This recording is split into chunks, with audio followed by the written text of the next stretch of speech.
What if everything the church taught you about good and evil was designed to conceal the greatest crime in religious history? A genocide so complete that an entire spiritual tradition went up in flames. The Cathars believed that this world was not created by a beloved God, but by an impostor. They taught that the Bible itself was a deception, and when Rome sent the Crusaders to their mountain fortresses, it was not to save souls. It was meant to uplift the only group of people who remembered the truth. Most people have never heard of the Cathars, and there's a reason for that. The Catholic Church made absolutely certain that their history, their teachings, and their very existence would be erased from history. What happened to them wasn't simply persecution, it was systematic extermination. A 40-year campaign of assault so brutal, so complete that in the end, an entire civilization was eradicated from the face of the earth. But before we talk about how they died, we need to understand what they believed, because the Cathars were not just another Christian sect debating theology. They were Gnostics, and their vision of reality was so fundamentally different, so threatening to the power structure of the medieval church, that Rome could not allow them to exist. The Cathars emerged in southern France during the 12th century. They called themselves good Christians, but the Catholic Church labeled them heretics and gave them the name Cathars, derived from the Greek word katharos, meaning pure. They lived simple lives, rejected material wealth, practiced vegetarianism, and believed in reincarnation. But more importantly, they taught something the Church considered absolutely essential. They taught that the God of the Old Testament, the God who created the physical world, was not the God of the Old Testament, but a false demiurge, an impostor, the demiurge. According to Catholic teachings, the physical world was a prison, created by a malevolent force to deceive divine souls into cycles of suffering and rebirth. They believed that Jesus Christ did not come to glorify the God of the Old Testament, but to reveal the way back to the God of the Old Testament, the God of pure spirit, who existed beyond this corrupt material realm. They taught that salvation did not come through the sacraments of the Church, through tributes, through rituals, or through obedience to Rome. It came through gnosis, direct inner knowledge, the awakening of the divine light within each soul.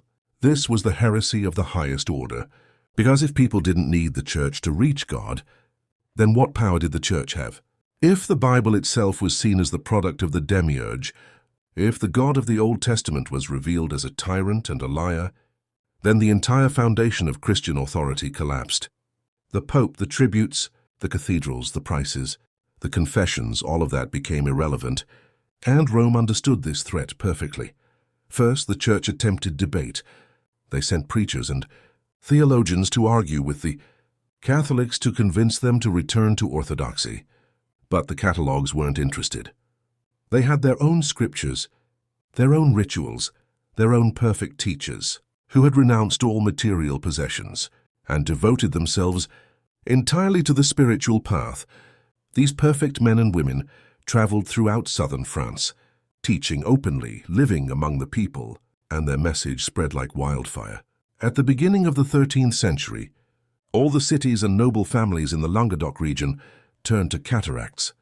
The local lords protected them, the common people revered them, and the devout Catholics watched desperately as their influence waned.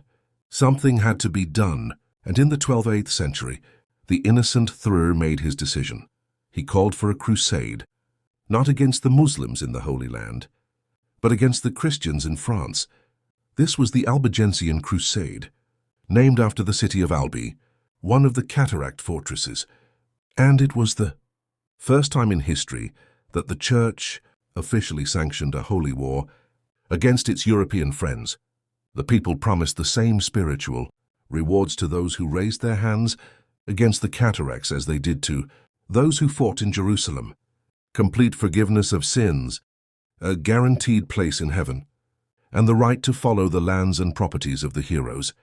In the summer of 1209, a large armada gathered in Lyon. Kings, soldiers, mercenaries, and fanatics, all marching south along the banks of the Croici River. Their first objective was the city of Béziers. When the cruisers arrived at the gates, they demanded that the citizens hand over the cataract that lived among them. The people of Béziers refused. The Cataracts and the Cataracts had lived side by side, in peace for generations. They were neighbors, friends, family. They couldn't forgive each other. The cruisers stopped trading. They stormed the city. What happened next became one of the most famous atrocities in medieval history. The papal legate Arnaud Amalric was asked by the cruisers how they should distinguish between Catholics and Cathars once inside the city. Your answer has solved things for centuries. Kill them all. God will know his own. And they did. All the men, women, and children of Béziers were killed. Estimates put the death toll at 20,000 people massacred in one day. The cruisers showed no mercy. They threw people out of churches where they had taken refuge and cut them down at the altar. They burned houses with families still inside. When death finally stopped, the entire city was burned. Béziers burned for days. This was not war. This was extermination. And it was only the beginning. For the next 4 decades, the Albigensian Crusade raged across southern France like a tragedy. Castles were destroyed. Villages were burned. Thousands upon thousands of phlegm sufferers were hunted down, captured and executed. The methods of killing were deliberate and symbolic. Fire, because the Catholics believed that matter was corruptible. The Church burned them alive, reducing their bodies to sewage as if to prove that the material world could be totally destroyed. One of the most tragic events occurred in 1244 at the fortress of Montségur, nestled high in the Pyramid Mountains. Montségur became the last major refuge of the Catharo Perfecti. For months, the Crusaders stormed the fortress. The Catholics inside knew there would be no mercy. When the fortress finally stopped, more than 200 Catholics were given a choice: renounce their faith. Love loyalty to the Catholic Church, and you will live. Refuse it, and you will be burned. None of them renounced it. On March 16, 1244, all 200 men and women were taken from the fortress to a field at the foot of the mountain. A large fire had been built. They walked into the flames willingly, singing miracles as the fire consumed them. To this day, the field is known as the Field of the Broken. Why would they choose death? Why would the mothers glue their children together and walk them through the fire instead of simply saying the words that would save them? Because renouncing their faith was not just lying. It was denying the truth they had seen. It was a return to the prison of ignorance. And for a Gnostic, that was a fate worse than death. They believed that this life, this body, this material world was temporary, but the soul was eternal. And if they stood firm, if they refused to displease the demiurge and his servants, then their souls would rise beyond the reach of the archons and return to the pleroma, the realm of true light. By the year 1255, the Cathar movement had been effectively destroyed. The Inquisition, which had been formally established in 1231, specifically to exterminate the remaining heroes, continued its work of extermination. Inquisitors traveled from city to city, interrogating, torturing, and burning anyone suspected of sympathies with the Cathar. Entire family lines were wiped out, books were burned, and monuments were destroyed. The Church did everything in its power to ensure that Catharism was forgotten, and for the most part they succeeded. For centuries, Catharism existed only as a footnote in history, an empty mention of medieval heroes who had been justly defeated. It wasn't until the 19th and 20th centuries, when historians began piecing together fragments of Inquisition records, that the full scope of what happened became clear. The Cathars were not violent revolutionaries. They didn't frighten anyone. They simply believed in something different, and for that, 20,000 souls were burned alive. But here is the question we need to ask. Why was their belief so dangerous? Why didn't the Church simply disengage them, ignore them, leave them to languish in darkness? Why the Crusade? Why the Inquisition? Why the utter total destruction? Because the Cathars represented something Rome could not tolerate.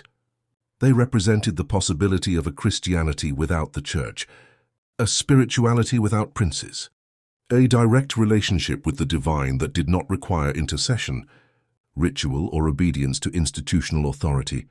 If this idea had spread, if it had taken hold throughout Europe, the entire structure of medieval Christianity would have collapsed.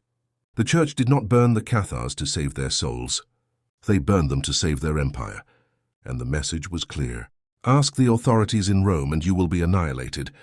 Teach that God can be reached without the Church and you will be expelled from history. But the deepest truth, the truth that the Gnostics always spoke, is this: the persecution never stopped. It simply changed form. The Cathars are gone, but the systems they opposed are still here. The belief that you need an intermediary to reach the divine. The belief that salvation comes from outside yourself. The belief that you are powerful, self-sufficient, and dependent on external institutions for your spiritual worth. These ideas did not die with the Cathars. They evolved, they adapted, and they continue to shape the world today. And here is something even more profound. The Cathars didn't just appear out of nowhere. They were part of an ancient lineage of Gnostic wisdom that spread through the Bargameli of Bulgaria, the Paulists of Armenia, and even the original Gnostic Christians of the 1st and 2nd centuries. This was not a new heresy. It was an old memory, a reminder of what Christianity looked like before it was rejected by the empire, before it was codified into doctrine, before it became a tool of control instead of a path to liberation. The Cathars preserved teachings that mainstream Christianity had deliberately erased. They taught that Jesus had a brother, Thomas, and that Thomas carried secret teachings not found in the canonical Gospels. They spoke of the consolamentum, a sacred ritual that awakened the divine light within the initiate, allowing them to become one of the perfecti, the perfect ones who transcended the pulse of the material world. This was not baptism as Rome understood it. This was gnosis, the direct transmission of spiritual knowledge that surpassed all earthly authority. They also taught something that startled the medieval mind. They taught that Satan and the God of the Old Testament were one and the same, that the evil goddess who demanded sacrifice, who ordered genocide, who turned wives into pillars of salt and brought the world down in floods, was not the Father Jesus spoke of. The true God, they said, never created matter. The true God never asked for blood. The true God existed in a realm of pure light far beyond the reach of the demiurge who ruled this broken world. This was not merely theology. That was cosmology, and it explained everything. It explained why the world was full of suffering, why innocence died, why evil seemed to grow while good struggled. Because the world was not made by a loving creator. It was made by an ignorant man, a blind architect, who believed himself supreme, but was only a fragment of a greater reality that he could not comprehend. And this is where the Cathars separated themselves from other Gnostic traditions. They did not simply withdraw from the world. They lived among the population. They worked. They taught.